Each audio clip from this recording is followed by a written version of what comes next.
You're listening to the Culture Junkie Podcast, where we go beyond the surface of pop culture. I'm Keith. And I'm Xandra. Together, we dive into the craft process and passion that drive today's creators. This is the Culture Junkie Podcast. Life moves fast and your insurance should too. With on-the-fly insurance, you can compare rates, customize your coverage, and get a quote in minutes. It's 100% online, 100% secure, and 100% Canadian. So whether you're on the go or planning ahead, protect what matters most with ease. Head to ontheflyinsurance.com and get protection made easy. Built for life on the fly. Links in the bio or in the show notes below. All right. Welcome, everybody. We've got Angel Hamilton. She's been on the podcast before. Really happy to have her again. Always very interested to hear what you've got going on. And today she wanted to talk about the Fairy Creek documentary that's coming into the ReFrame Film Festival on January 31st, 2026. So we wanted to jump on here and ask you a couple questions about that.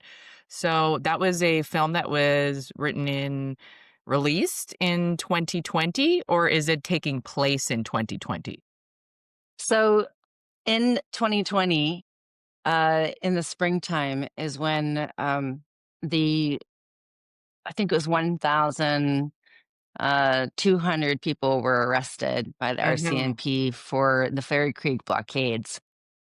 Because there's a 1% left of the old growth rainforest in the southwest of Vancouver Island. Fairy Creek, specifically as a watershed, as a biosphere, and that old growth forest with beautiful cedars and so many kinds of animals and plants and mushrooms and stories. The biodiversity. Indigenous peoples know so much of, these trees are there for a very, very, very, very long time, like decades and decades. Like it's an incredible experience that I feel very privileged and blessed to have since I was in my teenage years in the 90s. I had heard about these trees, had heard about places like Carmana, because I saw a poster saying Carmana, and it was a large poster that was framed in glass at the Only Cafe pub, and it was 1995, and I had fake ID. It's an incredible spot. So anyways, I overheard my friend Wendy Fisher and Alice Horwood and Kathy Hooper. They were kids at Trent University at the time in the 90s, and I was just in high school in grade 9, hanging out at the pub and hanging out at also coffee shops, listening to stories of people like Wendy who got arrested in Clayoquot Sound. And she was there with her newborn baby, Right. her baby girl. And she decided to leave Peterborough, Ontario, and to go because she was studying international development studies, and she was studying field work in Ecuador. And so she knew the importance of Canadian old growth rainforest in the Pacific Northwest specifically. This is a very important geography and history for Indigenous peoples for thousands of years. This is where they had sedentary, chiefdoms that had this incredible amount of knowledge of salmon, drying salmon, storage of salmon, and potlatches and ceremonial homes and houses and sweat lodges. It's an incredible spiritual, sacred connection the Indigenous peoples have with this Vancouver Island, with this land. And when I found out about it, I had found out about it originally actually from my Auntie April, who's Indigenous. She's half Indigenous, she's half Cree. And April decided to move to Souk, BC. My auntie, she was introducing me to cultures from around the world. So that's how I became more aware about Borneo rainforest and how I became more aware about the rainforest in Amazon. And she's the one who took me originally to Fairy Creek, and as well as to Walbran and to Carmana. And when I found out about Carmana Rainforest Provincial Park from my friend Wendy, she was telling me that when Clayoquot Sound happened and all those protesters were arrested, there was concessions made by the BC provincial government at the time to set aside a provincial park to be able to allow for people to visit the rainforest. And that's when the famous tree that you drive through and that we got a chance to do. I saw pictures of that when I was a kid. So I saw my family follow him, like aunts and uncles in their vans in the photo albums. Go out west, we meaning Vancouver Island, was to move to BC. And that's what got me interested in studying anthropology because I was here in Vancouver going to the beach and I saw the Museum of Anthropology and I thought, wow, this is related to my Auntie April, to what my Auntie April's been telling me. And so I think that's how I got involved in wanting to have a Kickstarter campaign. As soon as I found out that my girlfriend, who's very close to me, Jen, she's the director of Fairy Creek, the documentary film. Okay. And I found out she was in the forest. And once I found that out with the cinematographer, I thought, wow, I'm in Ontario. It's lockdown. I can't leave. So Ford didn't let me. I had my knapsack on. As soon as I found out about Fairy Creek blockades, I wanted to go right away. I had my backpack packed. I don't have many things. I'm a minimalist, so it didn't take long. And my mom, who I'm a primary caregiver for my disabled mom, and my mom insisted that I stay, that I do not go. Ford is not allowing people to move at that point in time. So instead, I went to a friend's house in her basement in August of 2020, specifically, is when I spent 3 days on my laptop as a fundraiser assistant. And so that's when I took it seriously to basically message everybody I know. And that's a lot of people using social media. And I actually asked everyone, and I sent the press release and I sent the EPK because I work in documentary to all of my journalist friends and all my podcast friends and all my activist friends and influencer friends. And we were able to get the Kickstarter. The Kickstarter was funded within just And a few days when was the Kickstarter up?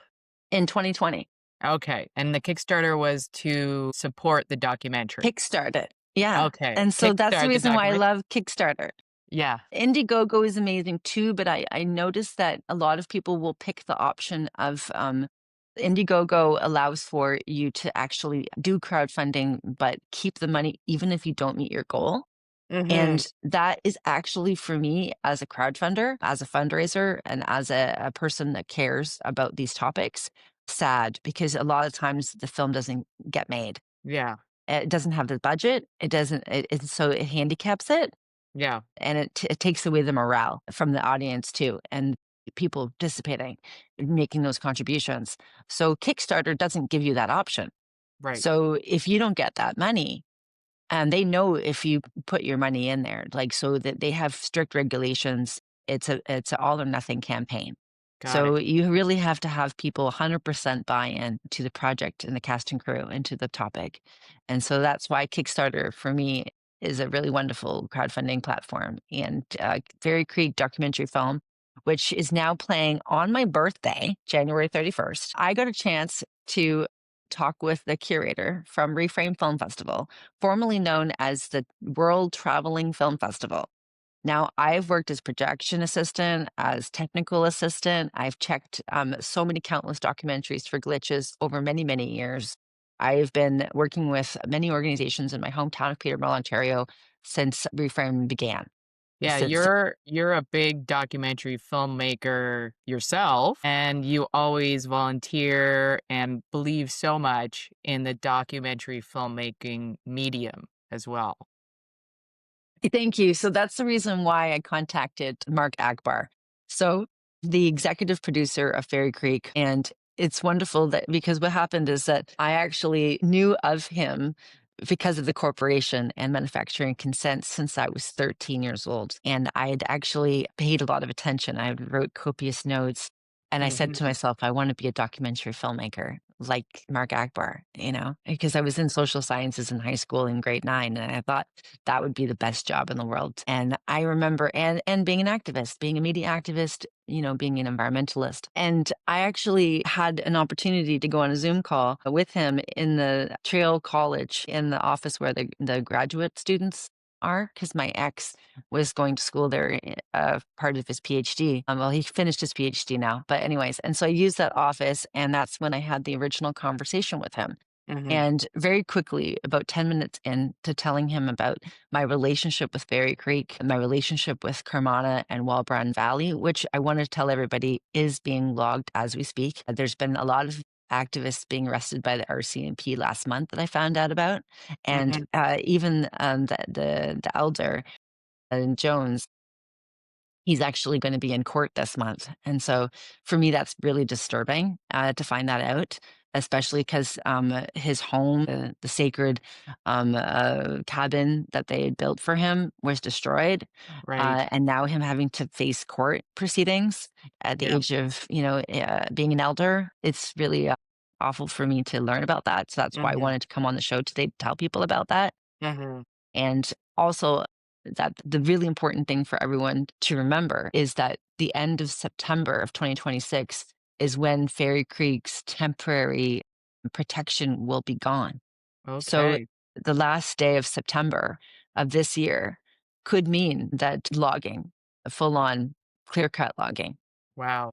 could resume in Fairy Creek. And also right now, Walbran Valley, which is where Carmana is, and Walbran Provincial Park, where the tree you drive through, everyone knows that, the tourist attraction, this is not protected. I didn't realize that because I thought that when Clayoquot Sound happened, that area was protected, but there's only some of it that's protected forever. That vast majority of it is not. I see. And it is open to development. And there's a lot of developers that are hungry because this is an area for retirees surfing. People love it there. It's warmer, it's sunnier, near Victoria outside there. So it's close to the city, but you're not. It's also kind of country, Yeah. and it's perfect. You got the rainforest, you got the open Pacific Ocean with the whales and with all of that, and then the mountains too. So it's paradise. So that's why people want to live there. But I think we need to consider that this is the last 1% of old growth rainforest in all of Vancouver Island, which used to be a vast amount of rainforest. Now, take me through the documentary and how you got the Kickstarter together, you got it funded, they filmed it in 2020, and you heard about it, you were going to go out there, you stayed put. They got the documentary filmed. And so the documentary is centered around the blockades in 2020 when those 1,200 people were arrested and taken away. Is that the extent of the documentary? Does it center around that moment in time where they're trying to protect the forest, the land rights, diversity, ecosystem, and all of that? Can you give me like a quick synopsis of the documentary, where it started and where it ended, and what people are to expect when they go and watch it? My friend Jen Marinance, she directed Fairy Creek documentary to showcase the characters, the activists, and those characters are inside of it, almost as if you're watching a narrative film. It's edited in such a way because they're attending events. They're attending these environmentalist conference events. They're attending events in Victoria that are to do with the BC government. And you see how they're both also doing the activism where they're chaining themselves, both up in the trees and also underground. Mm-hmm. And there was a lot of inside access because she spent a long time right from the beginning with the cinematographer. The amount of intimacy and the amount of access that she had to the Fairy Creek blockaders that were the core group of the flying, uh, it's called Flying Squad. Yeah, something like that. And the main part of the film that's really important for people to take home and to want to see is that you see the conflict between young Indigenous women Mm-hmm. and the conflict between someone like myself, a settler, a person who's white and privileged, who's an environmentalist, like someone who's typically from Kitsilano, Vancouver, or say from Peterborough, Ontario. Like me, like that went to Mm-hmm. Trent and studied environmental studies and has this desire to keep it for my ability to go there my ability to do hiking. And so then there's this conflict there because the Indigenous woman is saying it's not just about hiking, it's not just about the beauty and the aesthetics of the rainforest. It's about our sacred thousands of years of connection in our family and our ability to have land rights, our ability to have the forest rights, our ability to actually have the say. It's not about having keeping it because of the Canadian women, like my friend in Clackwood Sound in the 90s, and that whole story that landed with me. And that's part of the reason why I got so involved so quickly. This film is opening up people's eyes to that tension Yeah. because it is a conflict and it is a tension. And I think having that being discussed and Hmm. being out in the open allows for it to be healed. And that is how people can reconcile our differences to come together for our forge a way. And that's what the film's about is forge a way to collaborate and cooperate because we all have the same goal in mind, which is to preserve and protect permanently the old growth rainforest on Vancouver Island. And I think that that's what this documentary is all about. And thankfully, Mark was able to work with Nettie Wild, an amazing Canadian documentary filmmaker that's also been in the credits and working quite a lot with Neil Livingston, which is also part of the documentary producing community of consultants and working with Jen. And so she's quite fortunate that she's had the best of the best of the environmental and social justice documentary filmmakers in the West Coast to help her make this film. It'd be amazing. That's awesome. Yeah, I learned a lot probably in the early 2000s myself when I was living in Whistler before I met you. And I drove up to Skookumchuck area and there was a blockade up there and I was doing a news which is news is I would say it's a little like being a documentary filmmaker in some It is. aspects. It is. And so I was a full-on news person, a camera operator, sound, lighting, whatever, reporter. And I went up there to a blockade to just report on, like, get both sides of, like, the story, what's going on, learn about it. And that's where I learned the fact that there's all these agreements that are fully just being completely ignored by so many corporations and industries and I hadn't really heard about it before. So that's why I was reporting on it as I was someone working in the local TV station. So I learned that in that area it was an ancient burial ground and that's where their ancient spirits were residing. So, and to me, it just seemed so egregious that people would not consider that as important as any other burial grounds, as any other cultures. And so I learned a lot. And I also learned how much I didn't know. I learned so much that I didn't get taught in school. I was able to sit down and talk to a few elders, and they were so wonderful in communicating this education to me. And I was bowled over by how much I had no idea that this was a whole level of Canada that I hadn't gotten in touch with before. And yet here it is, cheek and jowl with everybody, especially in BC. I think because the industry is so, not that there's not a lot going on in Ontario or any other Yeah, Algonquin Canadian. Park is being logged. I found out about that from Reframe from documentary last year, and Really? then also just yesterday, looking at my feed on my list. I have an email blast that tells me all of the environmental atrocities that happen. And so Mhm. I cost my senses sometimes too much, and I have to take a step back because I get so involved. I was very active with the aquaculture, the salmon aquaculture industry. And I think that's the Yes. reason why people contacted me about the situation here with the forest, because they knew that I have a ability to, similar to you, with community access TV and with the camera and being a reporter, to share with people about what's going on. And Mhm. that's what I was doing recently in Peterborough because of the oil spill in Little Lake, because of getting the global television network to report on how the factory General Electric has polluted the water and polluted the people. And Yeah. they've never paid for that. And they've left the people to pay for it. And it's Yeah. very tragic. Well, And I'm the it's only one to report about it. yeah, and it speaks to how much that you, are inclusive to all kinds of environmental issues that you feel strong about and use your storytelling and your documentary abilities, because it's a very unique ability to be able to go and take pieces of information, put it together into a narrative that people can understand, use it for education and entertainment at the same time.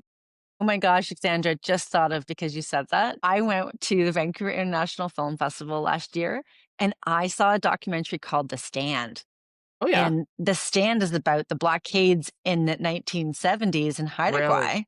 And this was footage that was abandoned a long time ago, like 50 years ago. And this wonderful filmmaker from the Netherlands, actually, he was on the stage after the film premiered, and I got a chance to hear how he edited it into a narrative. So you could actually see there's no talking experts, there's no top down. It was edited just like as if it's happening on a television show. So you saw that the relationships, like a small town, like the comedy of the policemen and the elders, the Haida elders, and the Canadiana, settlers and the lakes and the loggers, Mhm. and how the moms and the grandmas and the children and everybody, they all knew each other since they were babies. And so for me, Wow. it was humanizing, like it was humanity. It was the Canadiana history in the 70s that I know from my family Mhm. in BC and in Ontario being reflected upon the screen at the same time as Indigenous matriarchs, Mhm. and so many of them, so many of the activists, these moms, the raging granny sort of type people, like they're Yeah. like, I'm going to get out and I'm going to do something, and it's remarkable because they get the sacred fire going on, and then they bring everybody else, and they sing the songs and the drums, and they talk about how the trees are this connection with the ancestors, the people who have died. Like when the wind goes through their leaves, they can hear, like they're that in touch, the Mhm. voices of those that have passed.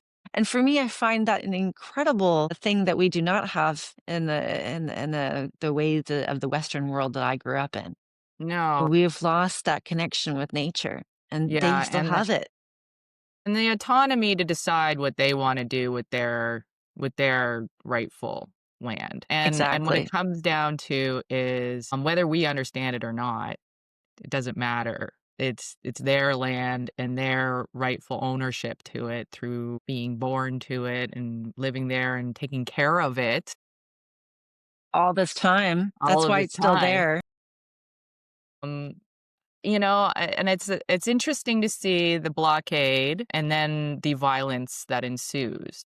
And I'm assuming that Fairy Creek, the documentary that's coming out that we're speaking about, is speaks a lot to these arrests that happened. It's like they are keeping people from work, blockading, protesting, and then violence breaks out because they don't want people to blockade. And at the end of the day, all they're doing is making sure that these people who are trying to trespass upon their rightful land do not trespass on that land. Meanwhile, the corporation is saying, no, no, no, it's my land. 'Cause they So, leased it. So Teal Jones Inc. and Western Forest Products, which, these companies are making ukuleles and guitars. We mhm, already have enough instruments. In my yeah, opinion, we could be making that out of mushrooms. We we could be could. making that out of algae. We Like, could. there's a lot of other We don't sources need to of make these out of old pulp. growth. Yeah. Yeah. But that's not the point. The point is they wanna sell it for a certain amount of money, and they get paid the money for the old growth forest. Yeah, and those trees are a lot of money and they're irreplaceable and they're not, and at the same time, I also get it that the equity lease agreements for very remote Indigenous communities, especially that are already financially struggling, are in a Mhm. bind. Mhm. Because on one hand, they're looking at like, well, 99% of it was already taken. You already Right. profited off of it. You already logged in. You already developed it. So now you finally allow us to have part of the ability to have sovereignty and our councils decide and actually have some financial from this and some jobs for this. So this is what this film's really about, is that Mhm. crunch, that conflict, that tension. Because you have on one hand, um, uh, they would rather keep it. They've been protecting it this whole time. And it's the last 1% of this old growth, irreplaceable rainforest. And yet at the same time, these trees are worth so much money and Yeah. they need to feed their families. And Yeah. so if there was an actual ecotourism, if there was an actual, like making, jams or making medicines that they could have as a viable company to be able to keep the forest standing and be able Mhm. to allow for alternative economy and to actually allow that to be financially viable, then I could understand them deciding, no, no, no, we're going to maintain this as a protected, permanent, you know, provincial park kind of idea. But if they're in a situation where they don't have money to financially survive, then I Mhm. can't blame them. I just can't. Like, I can't be upset with them. Well, It's hard it's for me to stand in their way to make their decisions about their land that they've been protecting this whole time. exactly because it's definitely a not a simple situation. It's a I would say a very nuanced and layered situation. And thankfully, we have the Fairy Creek to go into it more, to talk about it more. And so we can learn about this entire situation more in depth because it's not just a simple, well, why don't they just do this? Or why don't they just do that? Because it's layers and layers of history, laws, and agreements. But thankfully, we have amazing documentaries to watch so we can learn a little bit more about that. Yeah, no, thank you very much for having me on the podcast and to be able to have a platform for a moment to share with people about this ReFrame Film Festival. Because, social justice environmental documentary film festivals like the one in Peterborough, Ontario, they actually are activist driven. This is coming out of the Trent University's Kawartha World Issues Center. This is coming out of the likes of the people who, Trent University has its very first Indigenous Studies program. So these are like the people. It's not just about anthropology and archaeology programs. This is an indigenous community as well, Curve Yeah. Lake and Hiawatha, and they're part of the storytelling and part of the culture. And so that's why I'm really excited that Erin Lister, the curator and friend of mine, she also was a part of the film set with Inkaju. I will share with you, Xandra, that my friend Erin Lidster, who is the curator for Reframe, she drove me back from the Inkaju production in the caves up north, a mysterious location, which is where the psychological thriller horror film that I did a Kickstarter for, and it was on your previous Culture Yeah. Junkies podcast episode. If anybody wants to go check that old episode out, just Yeah, check it out and thank you, see the because whole you'll learn thing. about the influences of the Epic of Gilgamesh and how that pertains to this wonderful film that's in production right now, or in post production and production, because it'll be going into the studio part of the production in a few weeks, Nice. and then it'll be full on post production because the film will be released for next in the spring. So Inkadu is the film. And anyways, Erin Lidster actually drove me in a car from up north in Ontario, from working in the caves for days doing this film, and I got a chance to tell her about Fairy Creek, because Fairy Creek film was not screened last year at Reframe, and that upset me. Right. I really wanted it to be in my hometown at the Environmental Social Justice Documentary Film Festival that I worked for many, many years as a volunteer. And so I was disappointed. And when I told her that, and I told her about the topic, she said, I'll do everything I can. But, of course, it's a committee and it's a group of people. It's not just me, but I'll do everything I can.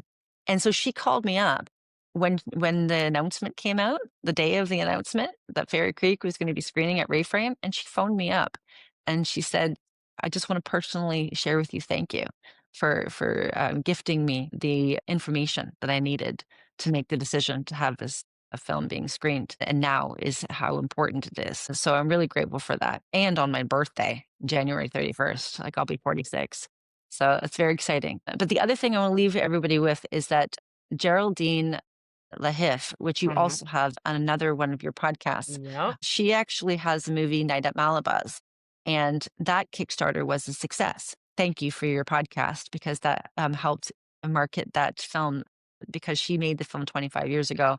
And then now, with the help of local indie filmmakers here in town, was able to finish the film and screen the film. And a lot of people came out that premiere. The film has been accepted into Vancouver Independent Film Festival and January 24th at the Dunbar Theatre, and is now having a second screening in Amazing. Vancouver, BC. And so I'm just letting everybody know so that they can come out and celebrate independent filmmakers. And it's pretty incredible time.